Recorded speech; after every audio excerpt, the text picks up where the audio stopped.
नमस्कार दोस्तों, आप सभी का स्वागत है टेक्नोलॉजी क्रीड़ा चैनल में। दोस्तों, इस वीडियो में आज हम लोग बात करेंगे सोशल नेटवर्किंग एपीआई के बारे में। तो यहाँ पर हम लोग कुछ चेंजेस करने वाले हैं, कुछ एक्सटेंशन मेथड जो है वो बनाने वाले हैं। बेसिकली आप लोगों के जो program dot C S file होती है वो ज़्यादा कंजेस्टेड हो जाती है मल्टीपल सर्विसेज ऐड करने से या पाइपलाइनिंग ऐड करने से। जैसे कि आइडेंटिटी की सर्विसेज हैं, जैसे एप्लीकेशन सर्विसेज हैं, तो दो भागों में हम लोग उसको बांट देंगे। और ये आप लोग जो पैकेज है authentication dot J W T bearer, ये आप लोग पैकेज जो है वो इंस्टॉल कर लीजिए। एंड आफ्टर इज आप लोगों को क्या करना है मैं बता देता हूँ। आफ्टर आप लोगों को द नेक्स्ट वन, आप लोगों को एक्सटेंशंस नाम से एक फोल्डर बनाना है। उसके बाद में आप लोगों को दो एक्सटेंशन मेथड इसमें बनाने हैं। एक्सटेंशन मेथड क्या होता है? स्टैटिक क्लास फाइल ही होती है और दिस रेफरेंस जो है एज ए पैरामीटर में उसमें दिया जाता है और वही वैल्यू जो है आप लोगों की रिटर्न की जाती है जो पैरामीटर में आप लोगों को दिस से रेफर किया जाता है। जैसे कि मैं एक पब्लिक स्टैटिक क्लास बनाऊंगा आइडेंटिटी सर्विस एक्सटेंशन, और इसके अंदर एक मेथड बनाऊंगा, कोई भी मेथड आप लोग बोल सकते हैं, और हम लोग डायरेक्टली उसको उसी नेम से कॉल कर लेंगे जिससे हम लोगों ने पिक किया है उसको। ठीक है, अभी आप लोग देखिए। तो दो एक्सटेंशन मेथड मुझे इसमें बनाने हैं। एक तो मैं बनाऊंगा आइडेंटिटी सर्विस एक्सटेंशन और एक एप्लीकेशन सर्विस एक्सटेंशन। ठीक है, एक्सटेंशन मेथड की दोनों ही आप लोगों की स्टैटिक क्लास होंगी।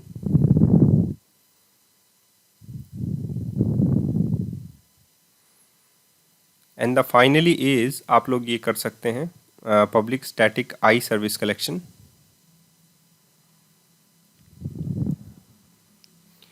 Add application service. ठीक है, और ये भी स्टैटिक होगा और इसमें आई सर्विस कलेक्शन जो है वो मैं रिटर्न कर रहा हूँ, तो यहाँ पर भी मुझे दिस आई सर्विस कलेक्शन लेना पड़ेगा। बस इतना सा एक एक्सटेंशन मेथड होता है। ठीक है, और उसमें मैं और भी कोई कॉन्फ़िगरेशन जैसे ऑब्जेक्ट मुझे लेना है तो वो कॉन्फ़िगरेशन ऑब्जेक्ट भी मैं ले सकता हूँ एज ए फंक्शन पैरामीटर। लेकिन ये रिटर्न टाइप क्या करेगा? जो आप लोगों ने पैरामीटर में दिस से रेफर किया है वही आप लोगों को रिटर्न भी करना पड़ेगा। तो यहाँ पर मैंने लिया this I service collection services I configuration config, and the finally is आप लोगों के पास कॉन्फ़िग हो गया।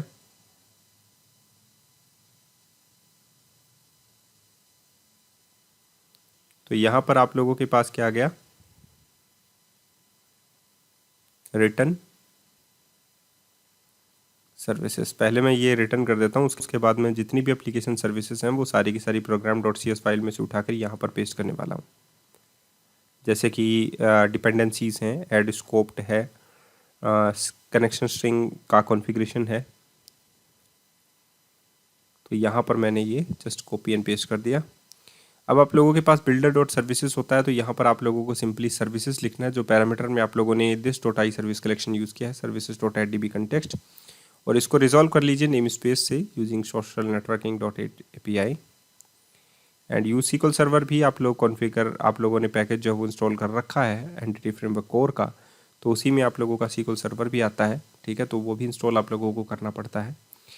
And the next one is आप यहाँ पर जो करते हैं, देखिए यहाँ पर अगर मैं सर्विसेज डॉट कॉन्फ़िगरेशन लिखता हूँ तो मेरे पास नहीं सूट करता है। कॉन्फ़िगरेशन ऑलरेडी मैंने पैरामीटर में ऐड कर रखा, अगर आप लोगों ने देखा हो कॉन्फ़िग के नाम से, तो डायरेक्टली हम लोग यहाँ पर ही यूज़ कर लेते हैं config dot get connection string. So आप लोगों का ये जो है ये भी गेट हो जाता है। आप लोगों को इसमें जो बिल्डर डॉट सर्विसेज है वो भी services dot add scoped, and I token service को भी आप लोग जो है नेम स्पेस से रिलेटेड जो इश्यूज हैं वो दूर कीजिए। यहाँ पर आप लोग यूज कर लीजिए config dot get connection string. Okay, so finally आप लोगों की ये प्रॉब्लम भी दूर हो गई। तो आप लोगों ने जो एक्सटेंशन मेथड यूज़ किया है वो एप्लीकेशन सर्विस एक्सटेंशन है। एंड द आप लोगों को यूज़ कैसे करना है, इसको पिक कैसे करना है एक्सटेंशन मेथड को, सिंपली वैसे ही आप लोगों को आई सर्विस कलेक्शन जो आप लोगों ने लिखा है वैसे ही आप लोगों को करना है। सर्विसेज से ही builder dot services dot add जो भी आप लोगों का मेथड है वो आप लोगों को कॉल करना है। And the next one is identity service extension. इसमें अब मैं जे डब्ल्यू टी बियरर की जो सेटिंग्स हैं, जैसे कि जे डब्ल्यू टी एल्गोरिदम्स होता है, अगर आप लोग J W T dot I O के ऊपर जाएंगे तो आप लोगों को पता लग जाएगा कि हम लोगों को जे डब्ल्यू टी टोकन्स के लिए कौन कौन सी चीज़ें जो है वो ऐड करनी पड़ती हैं टोकन्स के अंदर। जैसे बेसिकली क्लेम्स आते हैं, सारे के सारे क्लेम्स आ जाते हैं। JWT का एल्गोरिदम्स है, वो है एक्सपायरी क्या है, ऑडियंस क्या है, ऑडियंस इशूअर क्या है, ये सारा जो चीज़ें हैं वो हम लोगों को पर्टिकुलरली आइडेंटिटी सर्विसेज के अंदर ऐड करना पड़ता है। आइडेंटिटी के अंदर हम लोगों को बेसिकली कौन कौन सी चीज़ें ऐड करनी पड़ेगी, एप्लीकेशन रोल ऐड करना पड़ेगा, एप्लीकेशन मैनेजर, एप्लीकेशन रोल है, एप्लीकेशन यूज़र है, वगैरह वगैरह हम लोगों को ऐड करना पड़ेगा। ठीक है, तो हम लोग यही ऐड करेंगे। एंड फाइनली आप लोगों को इसको कॉल करना है तो कैसे करेंगे वो मैं बता देता हूँ। जैसे कि मैंने आप लोगों को बोला था builder.services.add identity service extension, जो आप लोगों का है वही आप लोगों को लिखना है, add identity service extension. Add, शायद मैंने गलत लिख दिया ना ये नाम। इसमें आप लोगों को आई सर्विस कलेक्शन जो है वो आप लोगों को पास करने की ज़रूरत नहीं है। पहली बात मैं बता देता हूँ, आप लोगों को पास डायरेक्टली सर्विस कलेक्शन के लिए builder.services है ऑलरेडी। ठीक है, लेकिन आप लोगों ने जो मेथड कॉल किया है वो है बेसिकली आप लोगों ने किससे कॉल किया, builder.services से कॉल किया, जो है एक्चुअली में जो रिटर्न टाइप आई सर्विस कलेक्शन, उसी से ये मेथड जो है वो कॉल होता है। इतना आप लोगों को याद रखने की ज़रूरत है। अब यहाँ पर देखिए, मुझे अगर मैंने यहाँ पर नया ऑब्जेक्ट बना दिया आई कॉन्फ़िगरेशन, मेरे पास पहले से कॉन्फ़िगरेशन जो है वो ऑब्जेक्ट है, builder.configuration से मैं कॉल करता हूँ, वहाँ से मुझे कॉन्फ़िगरेशन ही सेंड करना पड़ता है। ठीक है, तो यहाँ पर मैं लिखता हूँ builder.configuration, तो जो कॉन्फ़िगरेशन है वो वहाँ पर चला जाएगा और ऐड आइडेंटिटी सर्विस जो है वो कॉल हो जाएगी। वो जो मेथड है एप्लीकेशन सर्विस एक्सटेंशन क्लास के अंदर, वो ऑटोमेटिकली, क्योंकि वो आई सर्विस कलेक्शन सही है, ये आइडेंटिटी वाले से है, तो वो आइडेंटिटी वाले का कॉल हो जाएगा।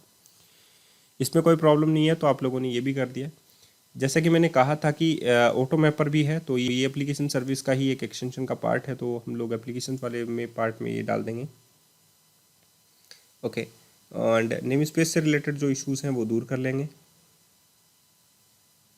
okay, and the mapper profile is also included in social networking API.utility। And the next one is आप लोगों को आइडेंटिटी जो सर्विसेज हैं उसमें आप लोगों को, जैसे कि मैंने कहा कि ये चीज़ें ऐड करनी पड़ेंगी, जैसे identity core, add identity core में आप लोगों को application DB context, application user, and add roles में application roles, add role manager में आप लोगों को रोल मैनेजर और application role, add sign in manager में आप लोगों को साइन इन मैनेजर और application user, add role validator में आप लोगों को रोल वैलिडेटर और application role, add identity framework store में एप्लीकेशन DB कॉन्टेक्स्ट आप लोगों को ऐड करना पड़ता है। इसके बाद में ऑथेंटिकेशन की सर्विसेज आप लोगों को जो JWT बियरर्स होते हैं वो आप लोगों को ऐड करने पड़ेंगे, services.add authentication, JWT bearer default authentication scheme, and the final is add JWT bearer, और इसमें आप लोगों के पास है टोकन वैलिडेटर पैरामीटर, एंड इसमें टोकन वैलिडेटर पैरामीटर में आप लोगों के पास, जैसे कि मैंने कहा था, वैलिडेटर इश्यूअर साइन इन की ट्रू है, इश्यूअर साइन इन की न्यू सिमेट्रिक सिक्योरिटी की है, जो आप लोगों के पास आप लोगों को ऐप settings.json फाइल में मिल जाएगी, की 32 बिट लॉन्ग मैंने की है वो, एंड वैलिडेट जो इश्यूअर है वो फॉल्स है और वैलिडेट ऑडियंस भी फॉल्स है, और फाइनली मैंने सर्विस को रिटर्न कर दिया है। तो ये सारी सेटिंग्स आप लोगों को JWT की करनी पड़ती है ताकि आप लोग JWT टोकन्स को जनरेट कर सकें और उसे एक्सेस करके यूज़ कर सकें। ऑथेंटिकेशन के लिए ये आप लोगों को बहुत ज़्यादा ज़रूरी होता है API के पॉइंट ऑफ व्यू से। अब हम लोगों को ये एप्लीकेशन रन कर लेनी है और हम लोग देख लेते हैं कि एप्लीकेशन रन हो जाती है क्या, कोई बग्स तो नहीं है इसमें। And then next one is हम लोगों को माइग्रेशन लगाना है, ठीक है, ताकि ये सारा का सारा मैटर जो है माइग्रेशन के ज़रिए आप लोगों के एप्लीकेशन यूज़र क्लास वगैरह जो मॉडल्स हैं वो फाइनली आप लोगों के फाइनलाइज हो जाएं और आप लोगों के ऐड हो जाएं। तो कैसा रहा वीडियो ज़रूर बताइएगा, और साथ ही आप लोगों को बस इतना सा रिक्वेस्ट हम लोग करते हैं कि आप लोग जो हैं थोड़ा सा एक्टिव रहिए और चैनल को सब्सक्राइब कीजिए, बेल आइकन प्रेस कीजिए और शेयर कीजिए। बस इतना सा हम लोग आप लोगों से रिक्वेस्ट करते हैं, बाकी सारा हम लोग संभाल ही रहे हैं, सब कुछ बताने की कोशिश आप लोगों को की जा रही है। आज के लिए इतना ही, फिर मिलते हैं नए वीडियो के साथ। धन्यवाद।